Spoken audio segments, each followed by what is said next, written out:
wabarakatuh. Selamat pagi semuanya. Alhamdulillah kita masih diberikan kesempatan untuk bertemu lagi dalam mata pelajaran prakarya bersama Ibu Silmi Palabiba. Seperti biasanya, mari kita memulai kegiatan pembelajaran dengan membaca doa terlebih dahulu, supaya kegiatan yang kita lakukan diberkahi dan dimudahkan dalam menyerap ilmunya, sehingga nanti bisa menjadi ilmu yang bermanfaat. Berdoa menurut agamanya masing-masing dimulai.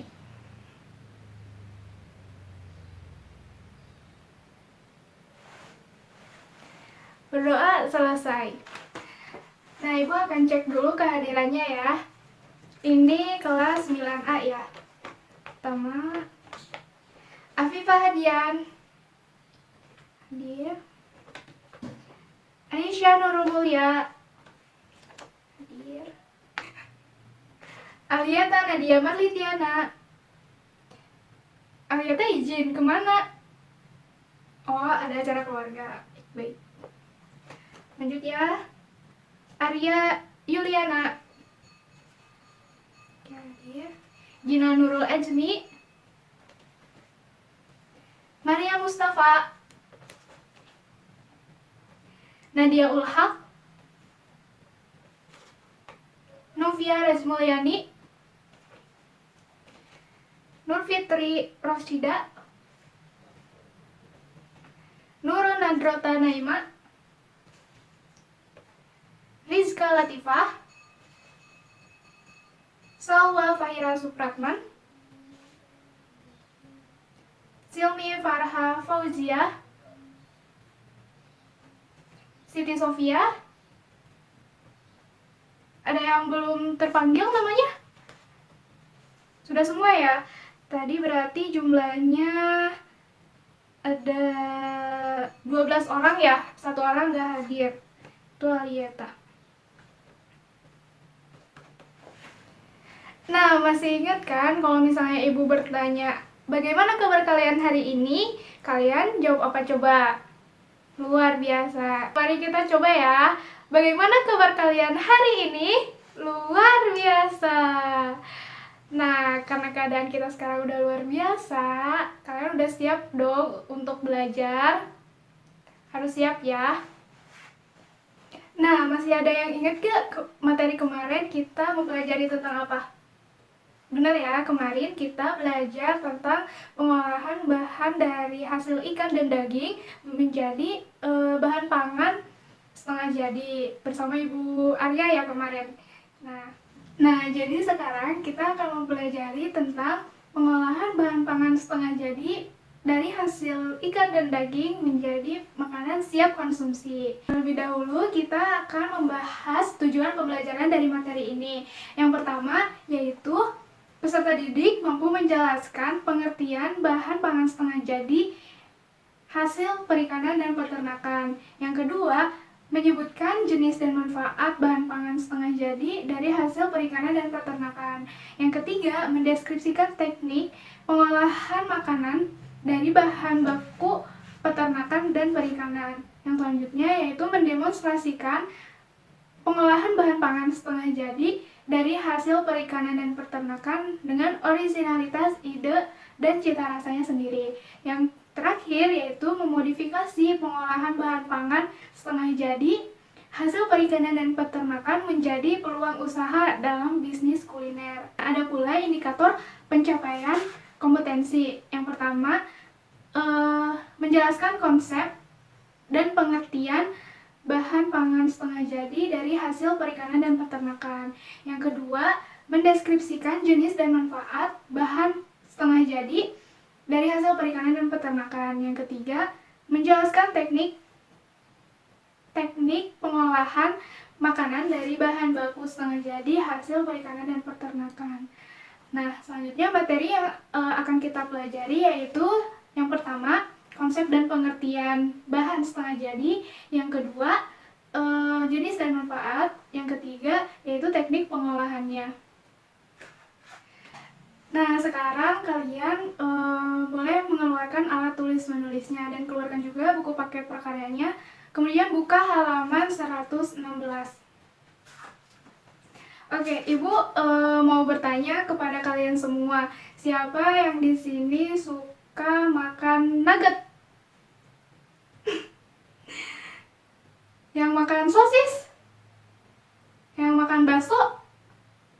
Nah, 3 jenis olahan tadi merupakan salah satu contoh dari olahan bahan pangan setengah jadi. Nah, sekarang kita masuk ke konsep dan definisi dari bahan pangan setengah jadi. Nah, sebenarnya apa sih bahan pangan setengah jadi itu? Jadi, bahan pangan setengah jadi adalah bahan pangan mentah yang telah mengalami proses pengolahan dengan cara pengawetan.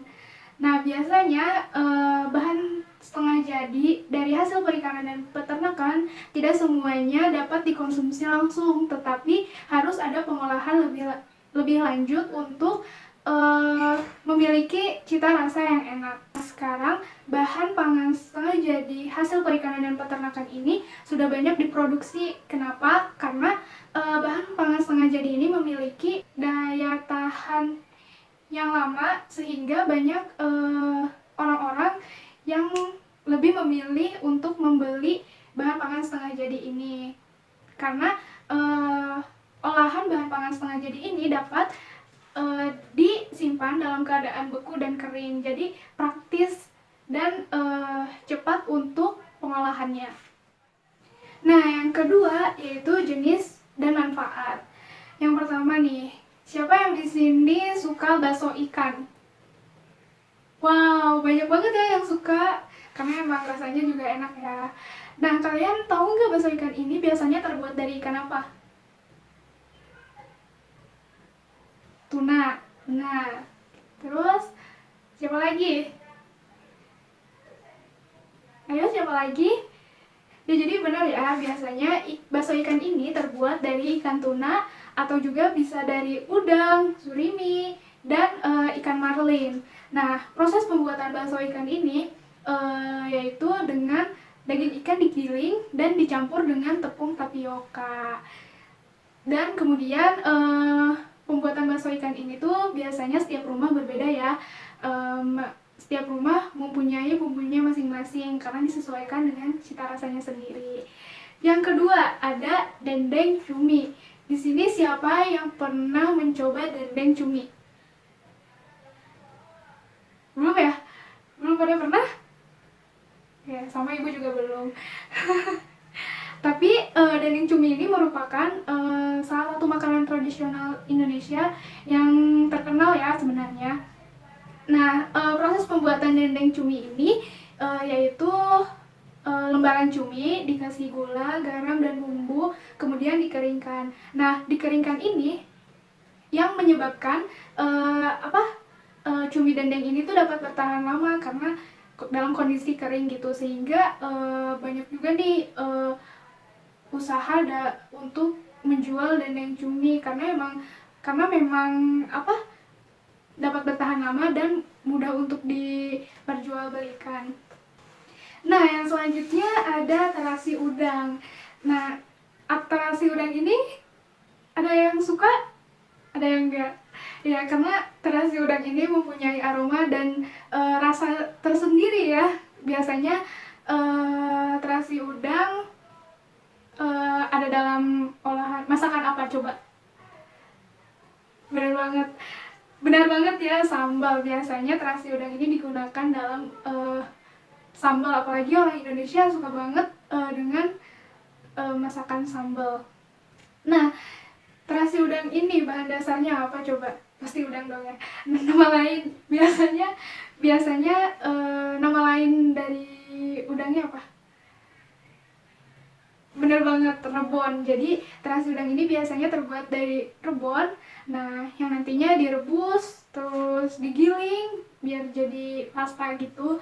Kemudian dikasih ragi, difermentasi, lalu dijemur. Nah, makanya warnanya jadi coklat ya karena dijemur juga. Nah, yang selanjutnya ada tepung rumput laut. Nah, baru dengar ya tepung rumput laut. Nah, jadi tepung rumput laut ini banyak sekali kegunaannya. Nah, Ternyata tepung rumput laut ini tuh bukan cuma digunakan dalam olahan masakan, tetapi ada fakta menarik nih. Ternyata tepung rumput laut ini juga bisa dipakai dalam industri lain. Contohnya yaitu dalam industri obat-obatan, kosmetik, kemudian tekstil, cat, pasta gigi, dan masih banyak lainnya.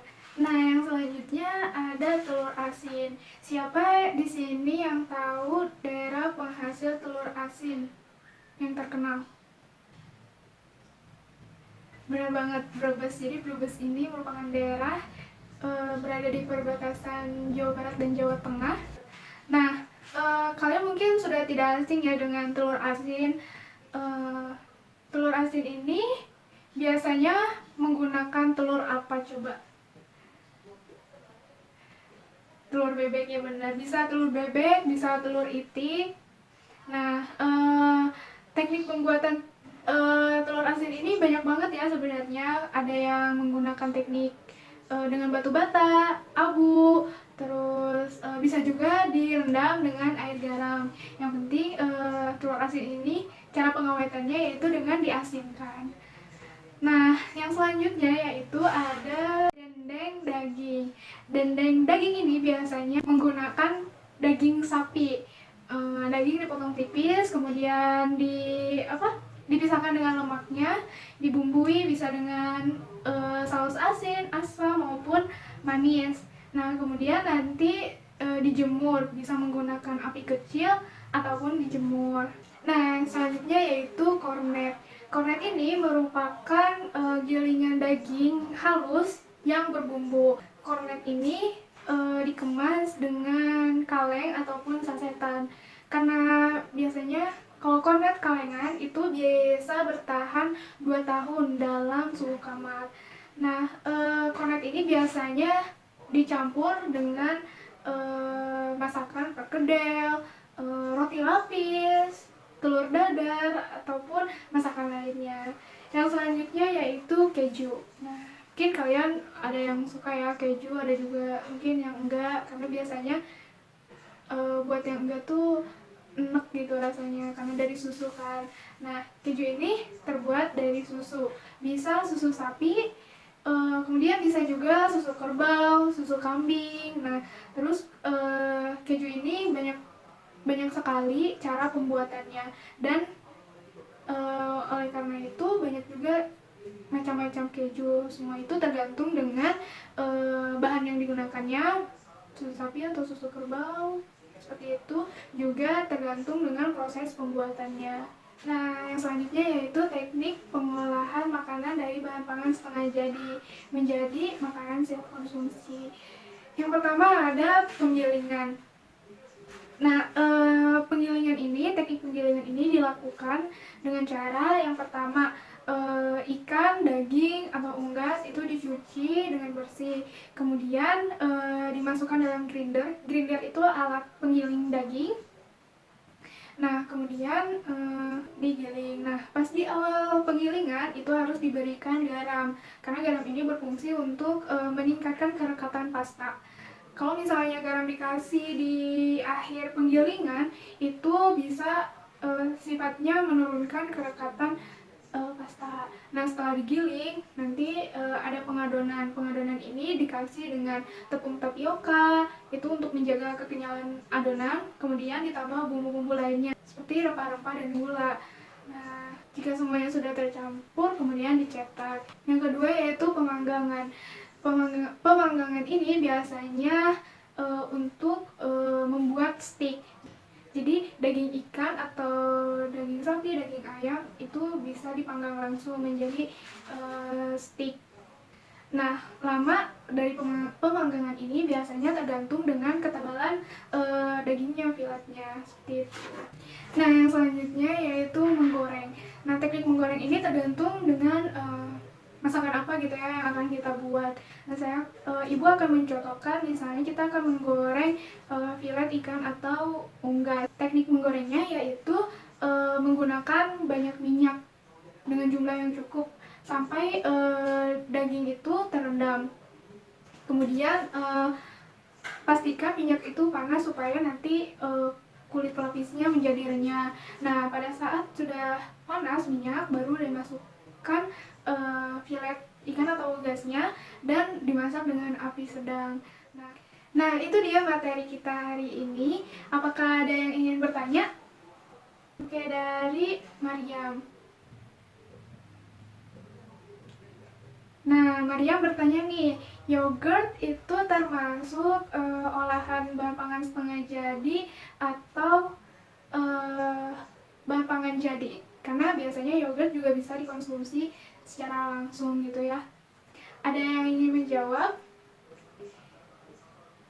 Ya, silakan Salwa. Benar sekali ya apa yang dikatakan Salwa. Jadi yogurt itu termasuk bahan setengah jadi. Kenapa? Karena yogurt ini kan bahan mentahnya dari susu. Nah, sedangkan yogurt ini dihasilkan dari fermentasi susu, sama aja seperti keju seperti itu. Nah, kemudian yogurt juga bisa dikonsumsi secara langsung. Tapi yogurt juga akan lebih nikmat jika diolah dengan bahan-bahan lainnya. Seperti misalnya salad buah, salad sayuran, kemudian isi roti lapis, seperti itu. Jadi yogurt termasuk ke dalam bahan setengah jadi. Nah, apakah ada yang ingin ditanyakan lagi? Jika tidak ada yang ingin bertanya lagi, Ibu cukupkan untuk hari ini. Nah, materi minggu depan yaitu kita akan membahas tentang tahap pembuatan bahan pangan setengah jadi menjadi makanan siap konsumsi.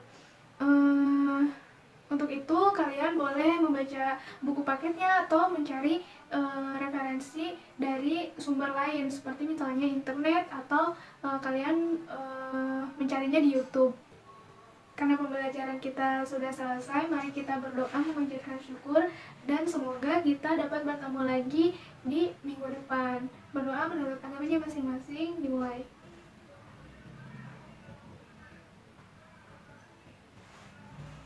Berdoa selesai. Kalian boleh untuk membereskan alat tulis menulisnya.